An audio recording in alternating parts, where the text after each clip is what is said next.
আরে বলো।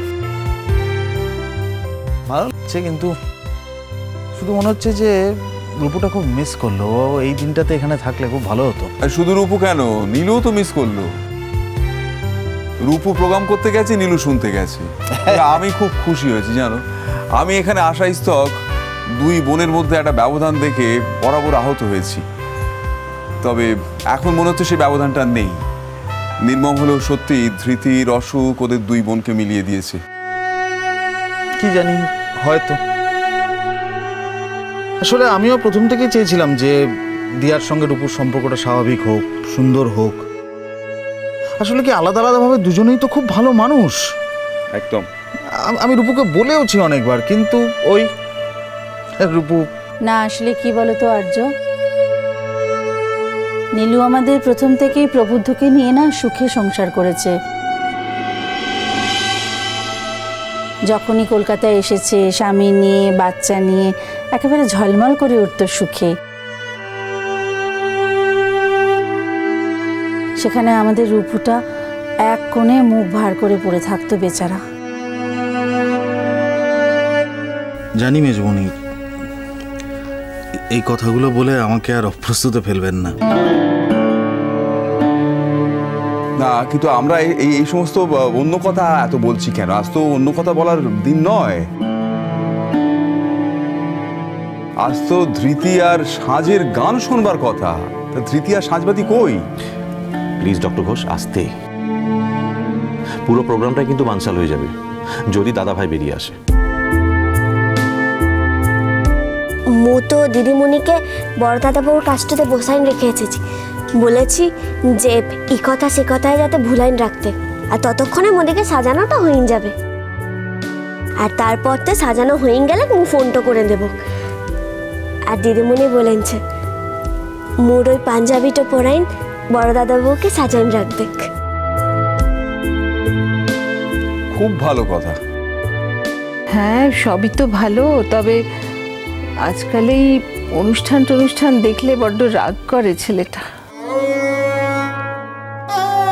এই আজকের এই এত আয়োজন দেখে দেখো কি কাণ্ড করে, বুঝতে পারছি না।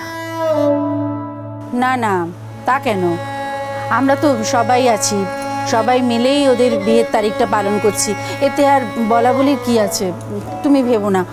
ও দাদা, বাবু যদি রাগারাগি করে না, আপনি একটু বুঝিয়ে টুজিয়ে বলবেন। আপনি বলবেন যে সাঁঝবাতিও তো আছে, ওরও তো মন টন খারাপ হয়। বিয়ের তারিখ মানে তো বাবুর একার নয়, সেখানে তো সাঁঝবাতিরও ব্যাপার আছে। সেই জন্য বিশেষভাবে সাঁঝবাতির কথাটা মাথায় রেখে আমরা আজকের দিনটা পালন করছি, এটুকুনি বলবেন। শোনো না, আমি তো একটু আগে গেছিলাম ওদের ঘরে দেখতে যে কতদূর সবাই রেডি টেডি হলো। আমাকে না এরকম সাজগোজ করতে দেখে জিজ্ঞেস করছে, কি গো তুমি কোথাও বেরোচ্ছ নাকি? এই রে, তুই কি বললি? আমি বললাম না না, কোথাও বেরোচ্ছি না। আরে এক দিন সাজতে ইচ্ছে করে না? বললাম ওই বৃষ্টি পড়ছে, মনটা বেশ ভালো, ওই জন্য একটু সেজে ফেলেছি। কি বললো সেটা শুনে? কি বললো সে? হাসলো জানো, ও কিছু বললো না, মনে হয় বুঝতে পেরেছে। হ্যাঁ, ওর বিয়ের দিন সে কি আরো ভুলে যাবে? সে কথা ওর মনেই আছে। শুধু আমরা যে অনুষ্ঠান করছি সেইটা ওর মনে নেই, মানে এটাও জানে না। দাদা ভাই বন্ধু বান্ধবদের আসার কথা ছিল, কোথায় তারা? এখনো তো আসেনি। তুই কখন আসতেটা বলেছিলি? তাড়াতাড়ি তো আসার কথা। ও, তাহলে তো এই ফুলগুলো এখানতে রাখা যাবে না, সরাই ফেলতে হবে। হ্যাঁ, নিয়ে যাও। দেখে না। আচ্ছা, সব আসবে তো? আমাদের তো রান্না বান্নার সরঞ্জাম সমস্ত রেডি হয়ে আছে, ওরা শুধু এলে গরম গরম লুচিটা ভেজে দেবো। ওই আমাদের বাড়িতে কতদিন বাদে কোনো অনুষ্ঠান হচ্ছে, তাই না জেঠুমনি? সেই তো ভুলেই গিয়েছিলাম। আমাদের বাড়িতে আগে কত লোকজন আসতো বলো? হ্যাঁ, কত লোকজন আসতো, কত গান বাজনা, বাড়িটা একেবারে গম গম করতো। কত হইচই, হ্যাঁ, কত খাওয়া দাওয়া। হ্যাঁ, আর সব কিছুর হোতা ছিল আমাদের বাবু। কিন্তু বাবুটা এই শেষবার অসুখে পড়ার পর থেকে কিরকম যেন নিস্তেজ হয়ে গেল না? মানে ওর যে প্রাণ শক্তি, যেটা ওর সম্পদ ছিল, সেটা কোথায় যেন চলে গেল। অথচ দেখো, ও তো এখন তো ভালো আছে। হ্যাঁ, ও যখন সকালবেলা এই বাইরে ঘরে এসে খবরের কাগজ পড়ে, তখন ওকে দেখে কে বলবে যে ও অসুস্থ? একটা জিনিস তোমরা খেয়াল করেছো কিনা জানি না, আগে বাবুর বাঁচার ইচ্ছে ছিল খুব, ইদানিং ও আর বাঁচতে চায় না। সেটাই আমার কাছে খুব ভয়ঙ্কর লাগে। কেউ যদি বাঁচতে চায় তাহলে তো কত সময় কত অলৌকিক ঘটনা সব ঘটে গেছে বল। ঠিক বলেছ, আমারও তাই মনে হয়। জানো তো, বাবু না এতদিন বাঁচতে চেয়েছে বলেই টিকে আছে, না হলে কতবার তো মৃত্যুর মুখোমুখি হলো, কত লড়াই করে ঠিক তো ফিরে এসেছে আমাদের কাছে বল। মেজ বৌদি ঠিক বলেছে, কারুর যদি বাঁচার ইচ্ছেটা না থাকে তাহলে তার পক্ষে অস্তিত্ব টিকিয়ে রাখা খুবই মুশকিল। এটা শুধু ধৃতি নয়, আমি সবার ক্ষেত্রে বলছি, বাঁচতে চাইলে ওই লড়াই করার শক্তিটাকে জিইয়ে রাখতেই হয়, কোনো বিকল্প নেই। কিন্তু ডক্টর ঘোষ, এটাও ঠিক যে আমরা আজকাল নিজের কাজে এতই ব্যস্ত থাকি যে সবসময় আমরা দাদাভাইকে সময় দিতে পারি না। হয়তো ও লোনলি ফিল করে। শুধু তো তাই না, একটু অসুস্থ মানুষ একটু বাধা নিষেধের মধ্যে বাঁচতে বাঁচতে তো সে তার বাঁচার ইচ্ছটাই হারিয়ে ফেলে। এই তো কালকেই মুখে বলছিল বড় দাদা বাবু, মুখ কতদিন পাখির আওয়াজটা শুনতে পাইলা, কতদিন হয়ে গেল মুখে জানলার ধারটাতে দাঁড়াতে দেয় না, ভালো করে হাসতে দেয় না, মুখ কতদিন হয়ে গেল ভালো করে গায়ে বাতাসটা মাখিলা। এমন ভাবে মোর আর বাঁচতে তো ইচ্ছে করে লড়ে বলছিল তো মুখে।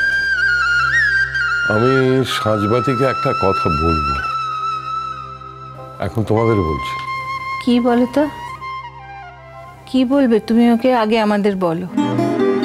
তোমার উপর বিশ্বাস নেই বাবু, তোমার তো যা কথার ছিঁড়ি, কখন যে কি বলবে।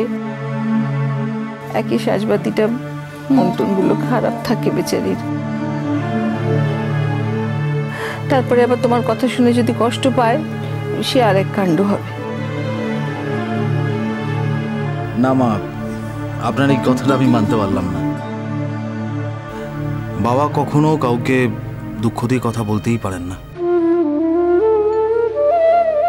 উল্টে বাবা যেটা বলেন সেটা সেটা সামনের মানুষটার মনের জোর হয়ে দাঁড়ায়। আমি আর্যকে এ ব্যাপারে 100% সমর্থন করছি।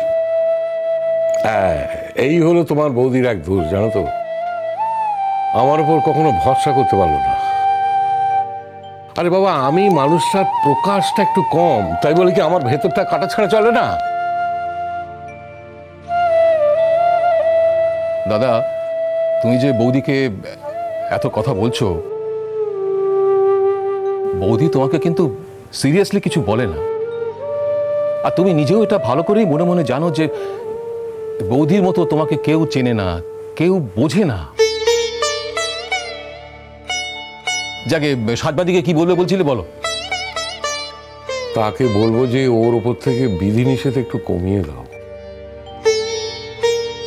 যে কটা দিন আরো থাকবে আমাদের কাছে সে কটা দিন মনের আনন্দে থাকুক, প্রাণের আনন্দে বাঁচুক। দেখো, আমরা ওর উপরে বেশি বিধিনিষেধ আরোপ করে হয়তো আরো 4টি দিন ওকে বেশি পাবো, কিন্তু কি পাবো? শরীরটাকে, মনটাকে তো নয়। মনহীন দেহ কি কিছু অনুভব করতে পারে? সেই জন্য বাঁচার আগ্রহটা দিনকে দিন কিরকম কমে যাচ্ছে। কি যে বলো না তুমি, দেখ বলে কিনা সব বাধা নিষেধ ওর উপর থেকে তুলে দেবে, তা হয় না কি কখনো? তাহলে তো আর অনাচারের শেষ থাকবে না। মিষ্টি কুটুম মিষ্টি কুটুম মিষ্টি কুটুম।